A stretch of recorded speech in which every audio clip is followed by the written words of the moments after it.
श्रोते हो, आता आपण ऐकणार आहात अहिल्यानगर जिल्ह्याचं वार्तापत्र.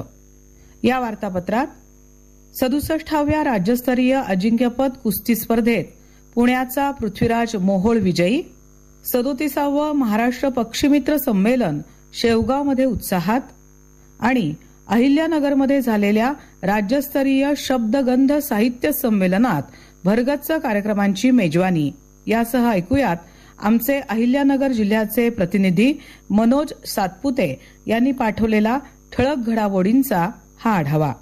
67वी राज्यस्तरीय अजिंक्यपद कुस्ती स्पर्धा अहिल्यानगरमध्ये पार पडली. या स्पर्धेत महाराष्ट्र केसरी किताबासाठी झालेल्या लढतीत पुण्याच्या पृथ्वीराज मोहोळनं सोलापूरच्या महेंद्र गायकवाडचा पराभव करत विजेतेपद पटकावलं. स्पर्धेचा विजेता पृथ्वीराज मोहोळ याला उपमुख्यमंत्री अजित पवार यांच्या हस्ते मानाची गदा प्रदान करण्यात आली.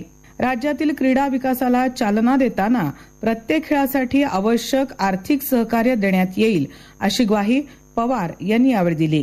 याआधी गादी विभागात नांदेडचा शिवराज राक्षे आणि पुणे जिल्ह्याचा पृथ्वीराज मोहोळ यांच्यात लढत झाली. यात पृथ्वीराज मोहोळ विजेता ठरला, तर माती विभागातून सोलापूर जिल्ह्याचा महेंद्र गायकवाड आणि परभणीचा साकेत यादव यांच्यात अंतिम लढत झाली. यात महेंद्र गायकवाड विजेता ठरला.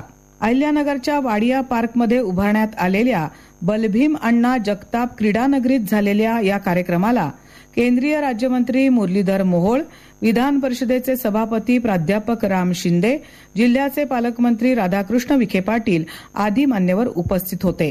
37वे महाराष्ट्र पक्षीमित्र संमेलन अहिल्यानगर जिल्ह्यातील शेवगाव इथल्या new arts commerce and science कॉलेजमध्ये नुकतंच पार पडलं.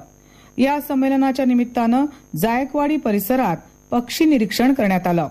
या 2 दिवसांच्या संमेलनात किलबिलाट या अंकाचं प्रकाशन मान्यवरांच्या हस्ते करण्यात आलं. विविध जिल्ह्यातील 127 पक्षी मित्र यावेळी उपस्थित होते. पुढील 38वे महाराष्ट्र पक्षीमित्र संमेलन अमरावती इथं होणार असल्याचं यावेळी घोषित करण्यात आलं. महाराष्ट्र राज्य साहित्य आणि संस्कृती मंडळ तसंच शब्दगंध साहित्यिक परिषदेच्या वतीनं 16वे राज्यस्तरीय शब्दगंध साहित्य संमेलन नुकतंच अहिल्यानगर इथं ज्येष्ठ साहित्यिक डॉक्टर संजीवनी तडेगावकर यांच्या अध्यक्षतेखाली पार पडलं. या निमित्तानं लोकसाहित्य जागर यात्रा काढण्यात आली. या यात्रेमध्ये सर्व साहित्यिकांसह विविध वेशभूषा केलेले कलावंत सहभागी झाले होते. यावेळी स्वागताध्यक्ष संपत बारसकर, शब्दगंधचे अध्यक्ष राजेंद्र उदागे, संस्थापक सुनील गोसावी, आमदार संग्राम भैया जगताप, प्रमुख पाहुणे माजी आमदार लहू कानडे आदी मान्यवर उपस्थित होते. 2 दिवसीय संमेलनात मान्यवर कवींचं काव्य संमेलन, शाहिरी जलसा, कथाकथन, परिसंवाद असे कार्यक्रम झाले. महाराष्ट्र राज्य सहकारी पतसंस्था फेडरेशन आणि राज्य शासनाचा सहकार विभाग यांच्या संयुक्त विद्यमानं आयोजित आंतरराष्ट्रीय सहकार परिषद 2025 ही शिर्डी इथं पार पडली. यावेळी राज्याचे जलसंपदा मंत्री आणि जिल्ह्याचे पालकमंत्री राधाकृष्ण विखे पाटील, सहकार मंत्री बाबासाहेब पाटील, आमदार काशीनाथ दाते, सहकार विभागाचे अप्पर आयुक्त श्रीकृष्ण वाडेकर आदी उपस्थित होते. देशात सहकार कायदा येण्यापूर्वीच महाराष्ट्रात सहकाराची पाळेमुळे रुजली आहेत असं प्रतिपादन राजस्थानचे राज्यपाल हरिभाऊ बागडे यांनी यावेळी केलं.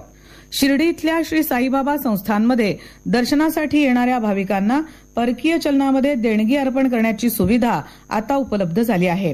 केंद्रीय गृह मंत्रालयानं दिलेल्या परवानगीमुळे भाविकांना परकीय चलनातील नोटा, धनादेश तसंच तत्सम माध्यमांद्वारे देणगी अर्पण करता येणार आहे.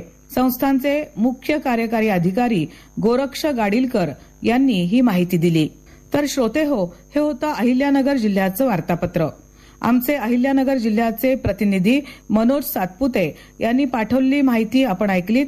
वाचन केलं होतं दीपा भंडारे यांनी. हा कार्यक्रम आकाशवाणी पुणे केंद्राच्या प्रादेशिक वृत्त विभागानं सादर केला.